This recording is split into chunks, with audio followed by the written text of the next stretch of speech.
तो hello everyone. अब जैसे कि आप देख रहे हैं ये निफ्टी एफएमसीजी का इंडेक्स है ये। और ये डेली टाइम फ्रेम है और ये है मंथली टाइम फ्रेम।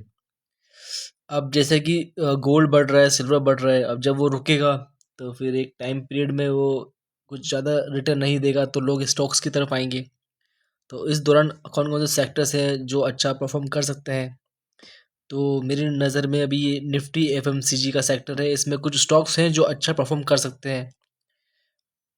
और और एक सेक्टर है इसमें सीपीएसई वाला।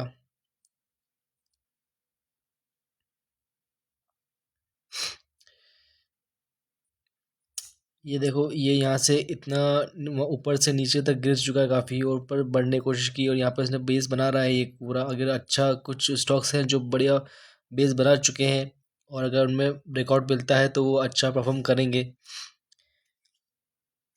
और एक और है इसमें निफ्टी का रियल्टी।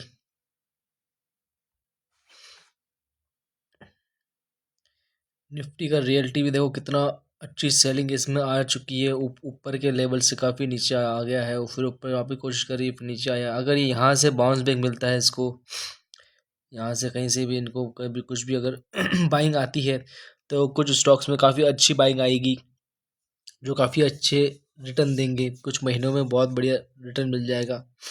तो एक तो ये सेक्टर है, एक एफएमसीजी हो गया, एक रियल्टी हो गया, एक सीपीएसई हो गया। और जैसा न्यूज़ में दिखा रहे हैं कुछ सेक्टर जैसे कि पीएसयू बैंक्स, प्राइवेट बैंक्स।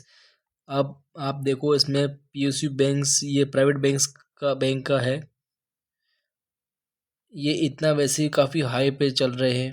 अब ये नीचे आएंगे तो अभी इसमें कोई बाइंग नहीं बनती है, इनको गिरने दो। थोड़ा गिरने गिरने के बाद कुछ जो फिर स्टॉक्स अपने हिसाब से ब्रेकआउट में बढ़िया पैटर्न बनाएंगे उसमें फिर एंट्री करेंगे। प्राइवेट बैंक में अभी नहीं जाना है। और इसके अलावा ऑटो वगैरह कुछ भी नहीं जाना है। ये पीएसयू बैंक के भी लोग बोल रहे हैं न्यूज़ में कि पीएसयू सेक्टर बढ़ेगा। ठीक है, बढ़ेगा, लेकिन वो पहले से काफ़ी बढ़ चुका है अब। क्योंकि अब इतना देखो कहाँ से कहाँ तक पहुँच चुका है। ये यहाँ से ऊपर आया, ये यहाँ यहाँ पे बाइंग का अपॉर्चुनिटी थी, अब यहाँ से ऊपर जा चुका है। अब यहाँ पे कहाँ बाइंग करोगे आप? स्टॉक्स में घुसोगे वो पहले ही बढ़ चुके हैं, और कितने बढ़ेंगे? तो अभी इनमें कुछ भी घुसने का, एंट्री लेने का कोई स्टॉक अभी है नहीं पीएसयू बैंक में भी। और डिफेंस का भी लोग कह रहे हैं कि डिफेंस में बढ़ेंगे। डिफेंस में देखो ये है कि डिफेंस काफ़ी चल चुका है, यहाँ से वहाँ तक फिर नीचे आया, फिर वापस ऊपर गया, अब नीचे आया है।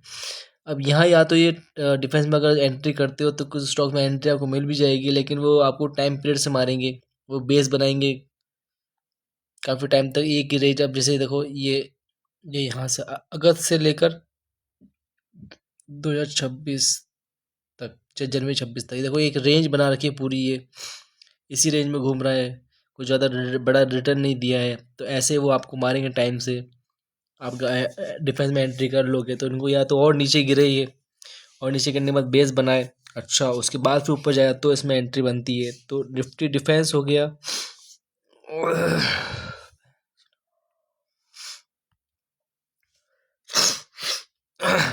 तो निफ्टी डिफेंस हो गया। और निफ्टी के और पीएसयू बैंक हो गए। ऑटो वगैरह कुछ भी नहीं है, ये सब इनमें अभी एंट्री नहीं करनी है। मेटल्स भी काफ़ी बढ़ चुके हैं। अभी जो मेरी एंट्री बनती है वो रियल्टी में, एफएमसीजी में और सीपीएसई में। अभी हाल फिलहाल तो कुछ हफ्तों में कुछ चेंजेस होंगे तो वो पता चल जाएंगे। आईटी सेक्टर में भी काफ़ी बढ़िया हो चुका है। अब जैसे एफएमसीजी में देखो